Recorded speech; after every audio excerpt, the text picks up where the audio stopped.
કાંકરેજ તાલુકામાં સ્થાનિક સ્વરાજ્યની ચૂંટણીને લઈને રાજકીય પક્ષોમાં ગરમાવો જોવા મળી રહ્યો છે અને પક્ષ પલટો પણ જોવા મળી રહ્યો છે। ત્યારે કાંકરેજ તાલુકા પંચાયત કચેરીમાં ચૂંટણી અધિકારી નરેશભાઈ ચૌધરીના ટેબલ પર સિહોરી 1 તાલુકા પંચાયત સીટ પર આમ આદમી પાર્ટીના રણુબા કુંવરસિંહ ડાભીએ પોતાના સમર્થકો સાથે ઉમેદવારી નોંધાવી અને ચેખલા સીટ પર બાબરબેન રમેશજી ઠાકોરે આમ આદમી પાર્ટીના મેન્ડેટથી પોતાની ઉમેદવારી નોંધાવી છે। ત્યારે મળતી માહિતી મુજબ કાંકરેજ મામલતદાર કચેરીમાં ચૂંટણી અધિકારી ગૌતમ દરજીના ટેબલ પર રાનેર 1 તાલુકા પંચાયત સીટ ઉપર રાધાબેન કુરાભાઈ જોશી, ભાજપમાંથી સજનભા કથરસિંહ જાદવ, ભાજપ કપિલાબેન દિનુભા જાદવ અપક્ષ ઉમેદવાર તરીકે પોતાની ઉમેદવારી નોંધાવી છે। જેમાં સૌથી અગત્યની બાબત વિશે વાત કરીએ તો જ્યારથી જાહેરનામું પ્રસિદ્ધ કરવામાં આવ્યું ત્યારથી રાજકીય પક્ષો દ્વારા ઉમેદવારોને ચૂંટણી મેદાનમાં ઉતારવા માટે પ્રયાસો કરવામાં આવી રહ્યા છે। જોકે કોંગ્રેસ, ભાજપ અને આમ આદમી પાર્ટી વચ્ચે ત્રિપાંખીયો જંગ જોવા મળશે। જોકે હાલમાં તો ઉમેદવારોનો ફોર્મ લેવા અને ભરવા માટે સામાન્ય ઘસારો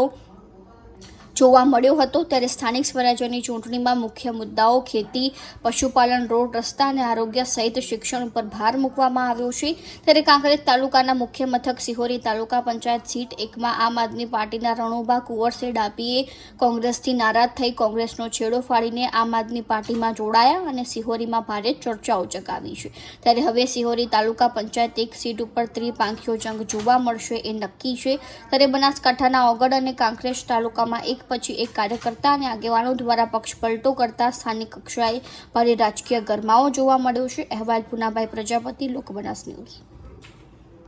4/2026ના રોજ સિહોરી 1માં અને ચેખલામાં 2 ઉમેદવારો આજે અમે તાલુકા પંચાયતમાં રજૂ કર્યા છે અને એ અમે ખૂબ આનંદથી અને જીતશું એવી અમને ખૂબ આશા છે। લોકો અમારી સાથે છે અને આખો તાલુકો અમારી સાથે છે એટલે અમે જીતવાની ખૂબ આશા છે।